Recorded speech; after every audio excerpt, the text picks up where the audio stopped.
सुंदरता। कोई आपसे पूछे कि एकादशी का जन्म कब हुआ था, मार्गशीर्ष मास की सुंदर कृष्ण पक्ष की एकादशी के दिन, जब 11वां दिन था भगवान को सोते हुए, तब भगवान के शरीर से एक कन्या ने, एक स्त्री ने जन्म लिया। 11वें दिन जन्मी, इसलिए भगवान आगे इसका नामकरण संस्कार करेंगे, उसका नाम एकादशी रखेंगे। इसी को कहते उत्पत्ति एकादशी, उत्पन्ना एकादशी। प्रकट हो पाप पुरुष ने देखा कि कोई कन्या आ रही, बड़ी सुंदर है, बड़ी सरल, बड़ी अच्छी दिख रही है। और पाप पुरुष ने देखा इतनी सुंदर कन्या, इतना सुंदर उसका स्वरूप। कईयों के मन में बड़ा प्रश्न होता है महाराज जी, कई माताएं बहुत प्रश्न करती हैं, कहती हैं गुरुजी क्या एकादशी का व्रत केवल वेदव्य नारी करती है? क्या एकादशी का व्रत केवल संत करते हैं, साधु करते हैं? नहीं नहीं, एकादशी का व्रत तो जन्म लिया बच्चे से लेकर मृत्यु के घाट पर पड़ा हुआ व्यक्ति भी एकादशी का व्रत कर सकता है। अपनी एकादशी स्वयं करो, मरने के बाद दूसरे लोग एकादशी दें, उससे अच्छा है कि अपना अकाउंट में खुद जमा करते चलो। तो बुरे वक्त में थोड़ा बहुत कहीं ना कहीं अपने यमदूत आ गया, यमराज आ गया, उसने कहा लाओ एकादशी दो, अब तुम तो इंतजार में बैठी कि अभी बारवा तो दो, तो क्या बारवा क्या करेगी? तो क्या बारवा क्या हमारा छोरा उन्हें एकादशी देगा?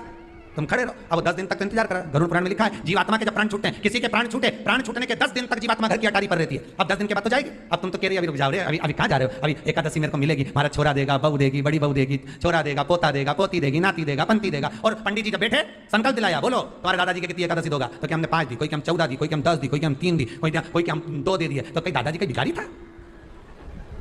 ये दादाजी की कथा नहीं, अपनी कथा। अपन का भिखारी है जो दूसरे की एकादशी लेकर जाएंगे। अपन अपनी एकादशी खुद करो, स्वयं एकादशी करो, फिर कहूंगा भले बकरी जैसे चरो, पर एकादशी स्वयं अपने लिए एकादशी करो।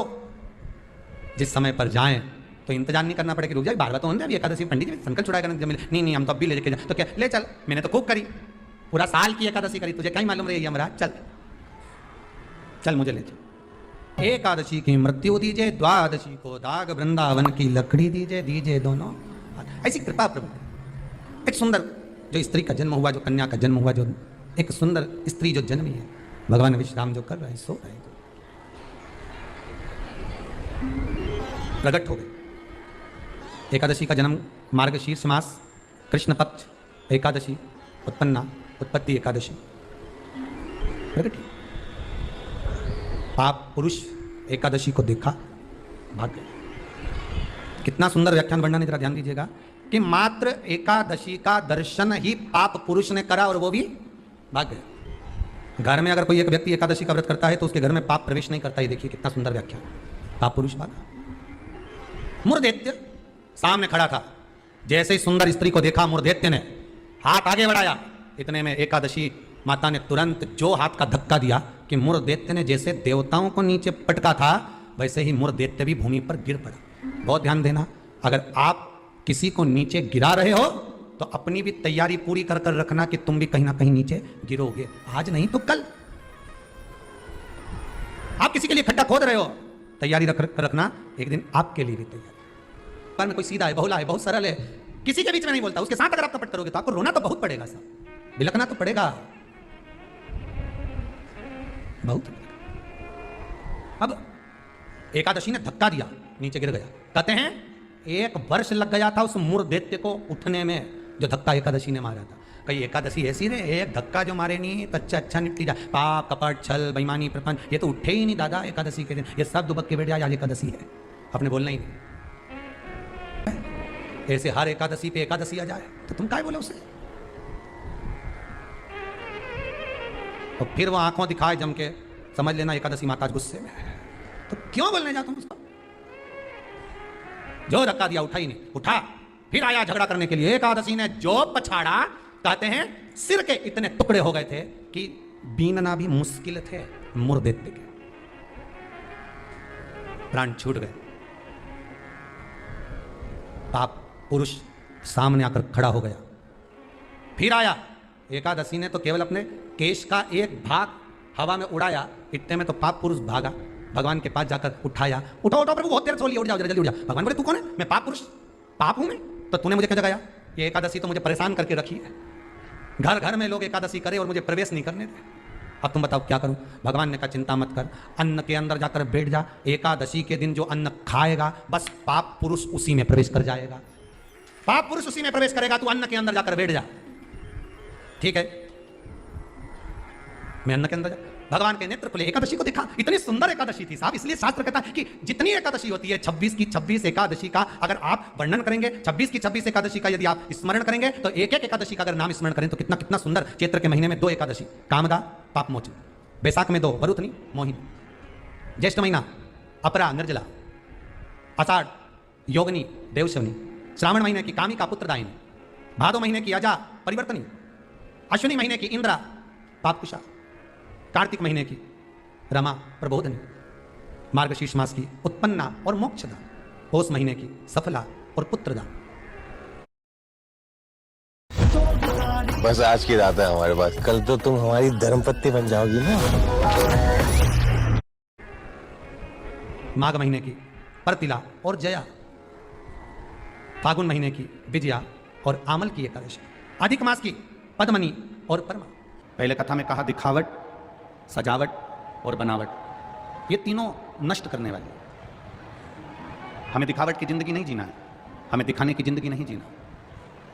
घरों में कई लोग ऐसे होते हैं, परिवार में, समाज में, कुल में कुछ लोग ऐसे होते हैं जो दिखते कुछ हैं और होते कुछ हैं। मेरे महादेव के परिवार में, मेरे शंकर जी के परिवार में, मेरे भोलेनाथ जी के परिवार में, मेरे देवादिदेव महादेव के परिवार में, मेरे शंकर भगवान के परिवार में कोई दिखावा करने वाला नहीं है। मेरे शंकर भगवान के परिवार में दिखावे की जिंदगी जीने वाला नहीं।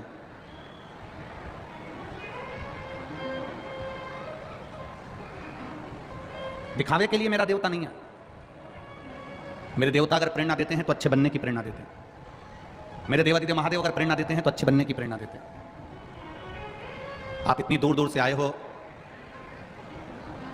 संभाजी नगर के भक्त लोग बता रहे थे कि 31 तारीख को यहाँ कथा 1 जून से आज से प्रारंभ हुई है, पर संभाजी नगर की इस पावन कथा पंडाल में 31 मई को ही पूरा पंडाल फुल हो चुका था। ये आपका प्रेम कह रहा है, ये आपकी वात्सल्यता है।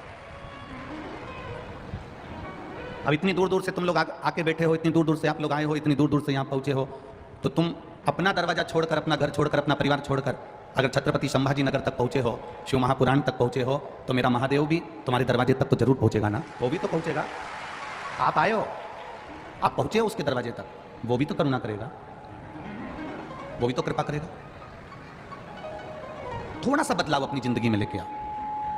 शिव महापुराण की कथा कहती है, देवराज नाम का ब्राह्मण जो कभी मंदिर नहीं गया, जो कभी शिवालय नहीं गया, जो कभी देवालय नहीं गया, जो कभी भगवान की चौखट पर नहीं गया, जो कभी भगवान के द्वारे नहीं गया, पर चोरी का धन लेकर जा रहा था और वो चोरी के धन को ले जाते उसको शरीर में ताप पड़ गया, शरीर में ठंड, थोड़ा सा बुखार आ गया। और शरीर में जब ताप पड़ा, शरीर में जब कष्ट हुआ, तो उसको ठंड लगी, उसका शरीर कांपने लगा। और शरीर कांपा तो वो शिव मंदिर में जाकर शरणागति लिया, शिव मंदिर में जाकर छुपा, शिव मंदिर में जाकर वो बैठा। जब शिव मंदिर में जाकर वो बैठा, वहां पर शिव महापुराण की कथा हो रही थी, और शिव महापुराण की कथा बांचने वाले जो पंडित जी थे, ब्राह्मण देवता थे, भू देवता थे, वो बार बार थोड़ी थोड़ी देर में हर हर महादेव कह रहे थे। जैसे ही वो जम के हर हर महादेव कहें, इसके सिर में दर्द हो, शरीर में ताप हो, कांप रहा हो शरीर, इसको बड़ा बुरा लग रहा। एक बीमार व्यक्ति से अगर कहा जाए कि तुम कथा सुनने बैठ जाओ, एक बीमार व्यक्ति से कहा जाए कि तुम भगवान का गुणगान करो, एक बीमार व्यक्ति से कहा जाए कि तुम भगवान का भजन करो, तो वो कहेगा मेरे तो शरीर में कष्ट हो रहा है और ये भजन की बात कर रहा है।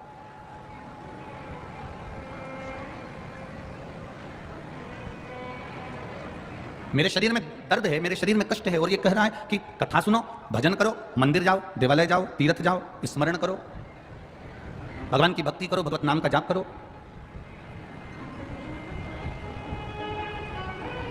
देवराज के शरीर में तप है, देवराज के शरीर में कष्ट है, और देवराज के शरीर में जो कष्ट था, वो कष्ट के कारण देवराज मन को महादेव से नहीं जोड़ पा रहा। आप सबसे निवेदन है, जितने भी लोग छत्रपति संभाजी नगर में आए हैं, आदरणीय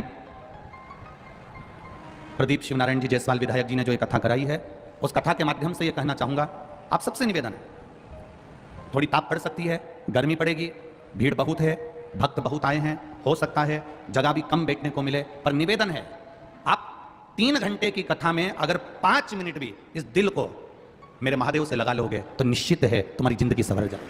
5 मिनट भी बहुत है। खाली न जाता, आता है आप लोगों को? सबको आता है? बोलो जरा। दर से तुम्हारे खाली न जाता कोई, दर से तुम्हारे मैं भी खड़ा हूँ नंदी, बाहें पसारे अपने हृदय से लगा लो, गिरा जा रहा हो उठा लो, गिरी जा रही हो उठा लो, भोले अपने दर से अब तो न टालो, गिरा जा रहा हो उठा लो। शिव कथा कह रही है, आप दिल से 3 घंटे की कथा में से अगर 5 मिनट की भी कथा मिले, 3 घंटे की कथा में से भी अगर 5 मिनट का समय मिले, मिठास बनाओ, मिठास मीठा करिए उसको। 3 घंटे की कथा में भी अगर 5 मिनट भी आपके जीवन में मिल जाएं, जो भगवान शंकर से तुम्हारे दिल को भगवान देवादिदेव महादेव से जोड़ ले, तो समझो जीवन सवर गया, सार्थक हो गया। बहुत कठिन जिंदगी है, बहुत कठिन, पर उस कठिन जिंदगी को भी सरल बनाने का तरीका सिखा देती है शिव महापुराण की कथा। भागवत, रामायण और शिव महापुराण तीनों में अंतर है।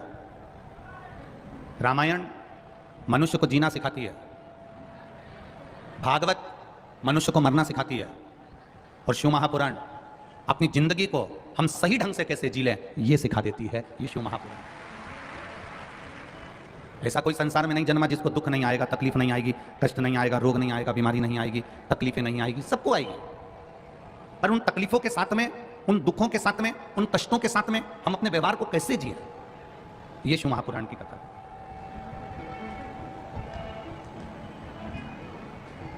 एक बार स्वामी विवेकानंद जी अपनी गुरु माता के पास में पहुंचे। श्री रामकृष्ण परमहंस जी नहीं थे वहां पर, और स्वामी विवेकानंद जी जब अपनी गुरु माता के पास पहुंचे और गुरु माता से कहा, मां मैं विदेश जा रहा हूं, आप ऐसा आशीर्वाद दे दो मां कि इस शरीर से किसी का बुरा ना हो, इस शरीर से किसी का बुरा ना हो, इस वाणी से किसी का बुरा ना हो, मेरे द्वारा किसी का बुरा ना हो, ऐसी कृपा कर दो। अपनी गुरु माता से स्वामी विवेकानंद जी कह रहे थे कि मेरे द्वारा किसी का बुरा ना हो। गुरु माता बैठी हुई थी और गुरु माता सब्जी बना रही थी, भाजी बना रही थी, दाल बना रही थी, और उन्होंने स्वामी विवेकानंद जी, वो तेरे पास में चक्कू पड़ा है, तेरे पास में जो चाकू पड़ा है ना, वो चाकू मुझे दे दे। बिल्कुल गुरु माता के बिल्कुल पास में चाकू पड़ा था, पर गुरु माता ने चाकू नहीं उठाया और स्वामी विवेकानंद से कहा कि वो चाकू उठा के मुझे दे दे। बहुत ध्यान लगाकर सुनना कथा को। स्वामी विवेकानंद जी कह रहे हैं, मां मुझे आशीर्वाद दो कि मेरे शरीर के द्वारा, मेरे द्वारा, मेरी वाणी के द्वारा किसी का दिल ना दुखे, किसी को कष्ट ना हो, किसी को तकलीफ ना हो, किसी को कोई दुख ना हो। गुरु माता ने कहा तेरे पास में चाकू पड़ा है, मेरे को उठा कर दे दे। स्वामी विवेकानंद जी ने चाकू दिया तो गुरु माता ने कहा, स्वामी विवेकानंद तू जिंदगी में कभी किसी का बुरा कर ही नहीं सकता, मुझे आशीर्वाद देने की जरूरत नहीं है। स्वामी विवेकानंद ने गुरु माता के चरण पकड़कर कहा, मां तू कैसे कह सकती है कि मैं किसी का बुरा नहीं कर सकता। गुरु मां ने कहा, मैंने तुझसे चाकू मांगा था, तूने जो चाकू मुझे दिया ना, उस चाकू की जो नोक थी, चाकू की जो धार थी, उसको तूने अपनी साइड से पकड़ा, और जो चाकू का हत्था था उसको तूने मुझे दिया। जो खुद अपनी ओर दुख को कर लेता है और दूसरे को सुख दे देता है, वो दुनिया में कभी दुखी नहीं हो सकता।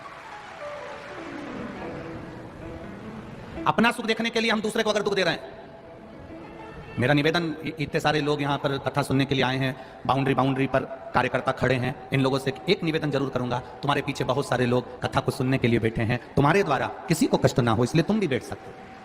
ये स्वामी विवेकानंद जी का चरित्र कह रहा है, अपने द्वारा हम किसी को कष्ट ना दें, अपने द्वारा हम किसी को दुख ना दें, अपने सुख के लिए हम दूसरे को दुख ना दें। मत बुरे कर्म कर बंदे वरना पछताएगा, भगवान की आंखों से तू बच नहीं पाएगा, तू बच नहीं पाएगा। अरे ओ अज्ञानी मत करना, तेरे कर्म का फल भी तू ही पाएगा, जैसा किया तूने तेरे आगे आएगा। मत बुरे कर्म कर बंदे वरना पछताएगा, भगवान की आंखों से तू बच नहीं पाएगा, तू बच नहीं पाएगा। ये शिव कथा करे। स्वामी विवेकानंद जी ने चक्कू की जो धार थी वो खुद ने पकड़ी, और जो चक्कू के पीछे का हिस्सा था, उसका जो हत्ता था, वो मां को दिया। कष्ट स्वयं झेल लेना और दूसरे को सुख दे देना, कष्ट स्वयं झेल लेना और दूसरे को आनंद की अनुभूति करा देना, कष्ट स्वयं झेल लेना और दूसरे को सुख प्रदान कर देना। तो समझ लो, अगर आपने किसी के लिए थोड़ा सा भी किया है, किसी के लिए एक पानी की बोतल भी अगर आपने दी है, तो ध्यान रखना, मृत्यु के समय पर गंगा जल मेरा महादेव तुमको दे देगा, तुम्हें ढूंढने जाने की जरूरत नहीं। किस भूमि के निवासी हो? छत्रपति संभाजी नगर के जितने भी रहने वाले हैं और ये आसपास के जितने भी रहने वाले हैं, तुमको तो अकड़ के यूं चलना चाहिए कि हम संत एकनाथ जी की नगरी के पास में रहते हैं, हम पेठण के पास में रहते हैं, संत एकनाथ जी की नगरी के पास में रहते हैं। वो संत एकनाथ जो त्रिवेणी के संगम पर से गंगा का जल भरकर रामेश्वर भगवान को चढ़ाने के लिए जा रहे थे।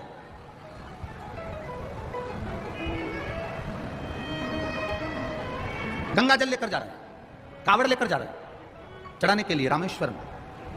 रामेश्वर,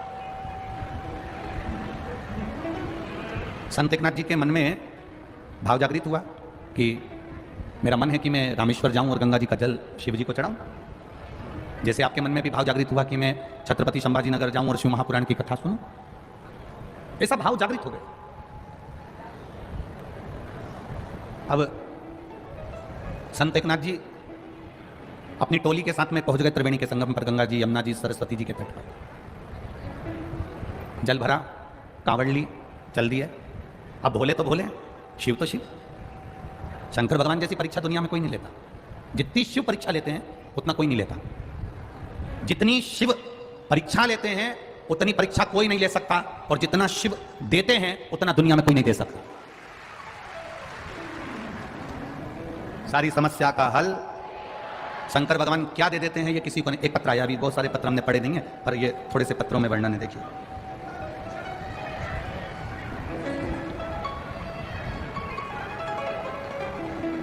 शोभा आत्माराम चौहान, चीकली, जिला बुल्ढाना, महाराष्ट्र की रहने वाली हूं। मोबाइल नंबर ये है, कहीं बैठी हो तो हाथ हिलाइएगा, अगर कहीं बैठी हो तो हाथ हिलाइएगा। शोभा आत्माराम चौहान, चीकली, जिला बुल्ढाना, महाराष्ट्र, मोबाइल नंबर ये है, कहीं बैठी हो तो हाथ हिलाइएगा। अब एक तो तुम इतने सारे तो आए हो, दिखोगे भी नहीं कि कहाँ बैठे हो, ठीक है, फिर भी अगर कहीं बैठी हो तो हाथ हिला दीजिएगा। शोभा आत्माराम चौहान, चीकली, बुल्ढाना, महाराष्ट्र, मोबाइल नंबर। मेरा नाम शोभा चौहान है। मेरी बेटी 5-6 साल से परीक्षा की तैयारी कर रही थी गवर्नमेंट की, लेकिन उसको कोई भी रिजल्ट नहीं आया। बहुत परेशानी आ रही थी, 2 से 3 बार जॉब मिलने के आसार लगे, पर हुआ नहीं। जब सद्गुरु से हार गई, सब जगह से जब परेशानी आने लगी, तब उसने पशुपतिनाथ का व्रत किया और शिवजी पे 1 लोटा जल चढ़ाना प्रारंभ करा। शंकर भगवान पे 1 लोटा जल चढ़ाती और शिवजी को 1 लोटा जल चढ़ाती और पशुपतिनाथ का व्रत करती। 1 लोटा जल देवादिदेव महादेव को चढ़ाकर, शिवजी पर जल चढ़ाकर पशुपतिनाथ का व्रत करती। और अब विश्वास उसका बढ़ गया। उसने मुझसे कहा, माँ, शिवजी ही अब मुझे पास कर सकते हैं और मेरे अब गवर्नमेंट जॉब लगेगी निश्चित है। बाबा की कृपा का मैं क्या वर्णन करूं गुरुदेव। पशुपतिनाथ का दूसरा सोमवार हुआ और बाबा की कृपा से मुंबई पुलिस में मेरी बेटी का जॉब लग गया। मैं बाबा को यहाँ प्रणाम करने के लिए आई। ये शिव तत्व है, ये उगरदानी, ये त्रिकालदर्शी, ये कैलाशी, ये अविनाशी, ये शिव है, ये बाबा देवदेव महादेव, ये भगवान शिव। आपका किया गया विश्वास, आपका किया गया भरोसा, आपका किया गई दृढ़ता कहीं ना कहीं सुख देती ही। एक पत्र और बड़ा सुंदर है।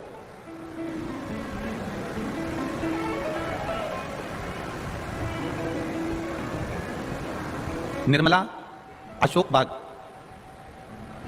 धोबल गांव से, तालुका बेजापुर, जिला संभाजी नगर, कहीं बैठी हैं तो हाथ हिला सकती हैं। निर्मला अशोक बाग, धोबल गांव से, बेजपुर, जिला संभाजी नगर, कहीं बैठी हो तो हाथ, आप ही हैं, दोनों हाथ हिला दो ऐसा। हाँ, दोनों हाथ हिला दो ऐसा। गुरुजी, मेरी पड़ोसन सीहोर गई थी, वहां से कंकर लाई थी। कंकर को ही मेरी पड़ोसन ने मुझे लाकर दे दिया और शंकर जी के मान में पूजन करने लगी। मेरी पड़ोसन ने कहा, ये वो कंकर है। सीहोर वाले गुरुजी कहते हैं कि कंकर शंकर की भूमि का कंकर स्पर्श मात्र हो जाए और पूजन हो जाए तो वो 3 महीने में फल प्रदान कर देता है, 3 महीने में फल दे देता है। गुरुजी, मेरी बेटी कई साल से परीक्षा दे रही थी पर उसकी कोई नौकरी नहीं लग रही थी। बस कंकर को पड़ोसन ने दिया और उसकी पूजन मेरी बेटी ने करना प्रारंभ करा। आप कहते हो 3 महीने में कार्य पूर्ण होता है, मेरी बेटी की सर्विस बैंक में मैनेजर के पद पर 2 महीने के अंदर हो गई। मैं बाबा को यहाँ प्रणाम करने के लिए आया। दोनों हाथ हिला दो एक बार ऐसा, हर हर महादेव। बैठिए बहन, बैठिए। श्री शिवाय। शिव तत्व को जानने का मौका मिला। हम बाबा के भजन को करें, स्मरण को करें, कीर्तन को करें, मंत्र जाप करें, नाम जाप करें, नाम कीर्तन करें।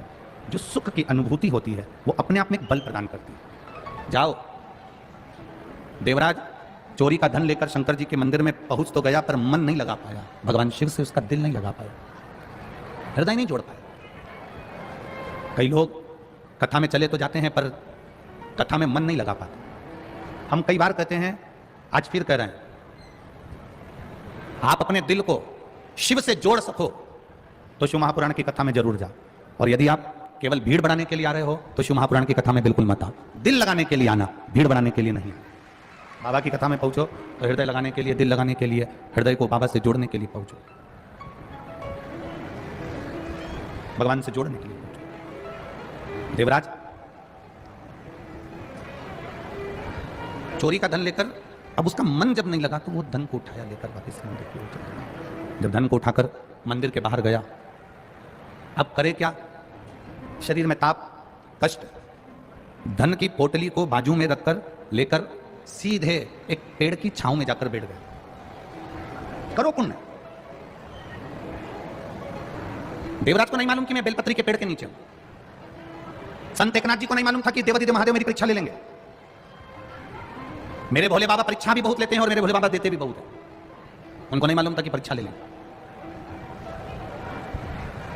चले, देवराज जैसे पेड़ के नीचे जाकर बैठा, संत एकनाथ जी गंगा का जल लेकर, कांवड़ लेकर रामेश्वर के लिए निकल गए।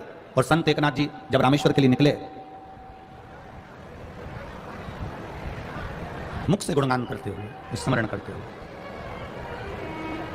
बोलते बोलते, ओम नमः शिवाय, शिवाय नमः, ओम नमः शिवाय, शिवाय नमः, ओम नमः शिवाय, शिवाय नमः, ओम नमः शिवाय, शिवाय नमः, ओम नमः शिवाय, शिवाय नमः, ओम नमः शिवाय, शिवाय नमः, शिवाय नमः, शिवाय नमः, ओम नमः शिवाय, शिवाय नमः। चले, संत एकनाथ जी बोलते बोलते चले।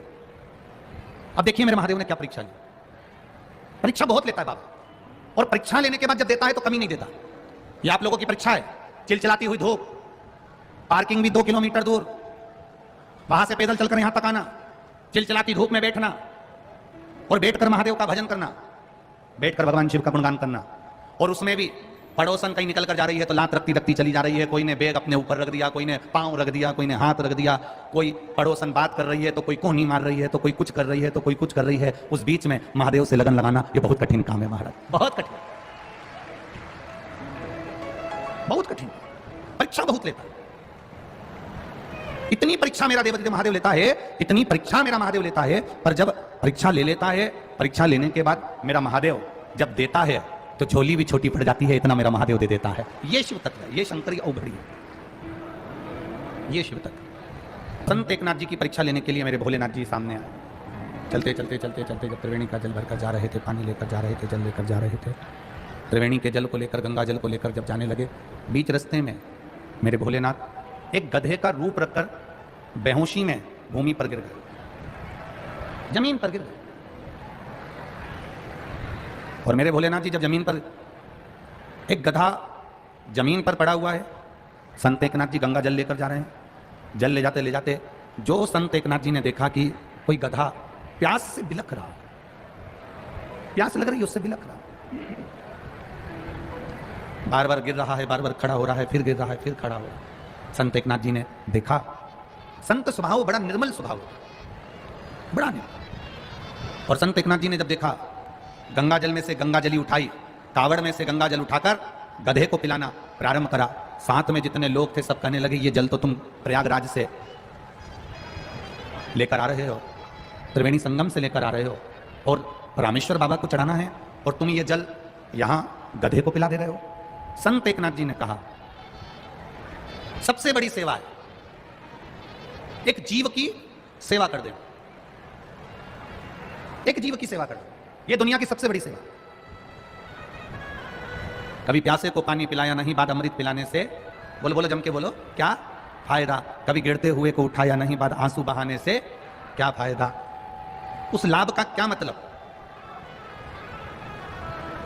कभी माता पिता का आदर किया नहीं, सम्मान किया नहीं, माता पिता के चरणों को प्रणाम किया नहीं, माता पिता को कभी आदर दिया नहीं, और वही माता पिता मरकर चले गए और उनके फोटो पर माला चढ़ाओ, प्रणाम करो, नमन करो, दंडवत करो, साष्टांग करो, तो उसका लाभ क्या?